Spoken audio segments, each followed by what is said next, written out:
খালাম্মা ভালো আছেন? এটা একটু উঁচু করেন। কোথায় দরজা? এটা কি দরজা?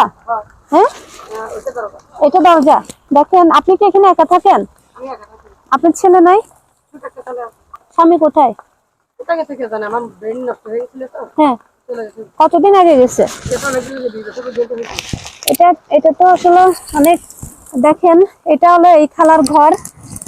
এখন প্রচুর বৃষ্টি। এইখানে কি মা ছেলে দুজন থাকেন? হ্যাঁ এখানে আপনি মা ছেলে দুজন থাকেন? হ্যাঁ হ্যাঁ এই যে ভিজা চারদিকে বৃষ্টির পানি, এই ছোট্ট একটা টুলের উপরে আপনি থাকেন, মানে এখন বিছাই দিছেন? হ্যাঁ এখন বিছাই দিছেন। দুপুরে ভাত খাইছেন? অল্প চেয়ে খাইছেন। তো এইখানে রান্না বান্না থাকাই যে সামনে যে বৃষ্টিকাল, আপনি কিভাবে থাকবেন? কিছু করতে পারেন না? এইভাবে ঘরে কি থাকা যায়? আসলে আমি আপনাদেরকে ঢুকে দেখাতে পারতেছি না। এই দেখেন এই পরিবেশে আসলে উনি থাকে, এই খালা। ছোট্ট একটা বাচ্চা, ওনার স্বামী নাই। ওনার ঘরটা হলো এটাই। এই যে দেখেন, ও আমি উপর দিয়ে দেখাই। এই দেখেন এটা হলো ঘর। এই ঘরে ওনার বসবাস। এই দেখেন চারোদিকে শুধু ওই ডাস্টবিন। এই ডাস্টবিনের সাথেই এই খালার প্রতি আমার হঠাৎ আজকে চোখ পড়ছে, যেহেতু আমি আসছিলাম অন্য একজনের সন্ধানে, একটা বাচ্চার সন্ধানে।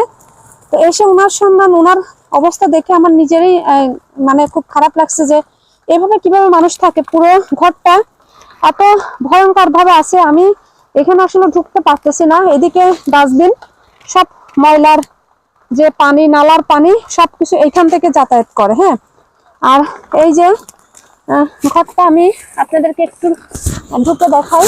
আমার অনেক ভয় লাগতেছে, কারণ এই যে দেখেন সব ফুট। আচ্ছা এখানে সব ফুট, ঢোকা সম্ভব না। এই দেখেন আমি ফুটের মধ্যে আটকে গেছি, সব ফুট এখানে। তো আপনার জন্য আমি কি করতে পারি সেটা জানি না। আমার তরফ থেকে সামান্য কিছু উপহার আছে আপনার জন্য, বুঝছেন লাম্মা? আমার তরফ থেকে সামান্য কিছু উপহার আছে আপনার জন্য। এটা নিলে আমি খুশি হব। এটা নেন, আর আমি খুব শীঘ্রই আপনার সাথে দেখা করব। মুট করে নেন। এটা দিয়ে আপনি কিছু খাবার খাইয়েন, হ্যাঁ ওষুধ খাইয়েন। আমি খুব শীঘ্রই আপনার সাথে দেখা করব, বুঝছেন? আর উনি কখন আসবে জানেন না? না জানেন না? না ঠিক আছে তাহলে, হ্যাঁ আসসালামু আলাইকুম।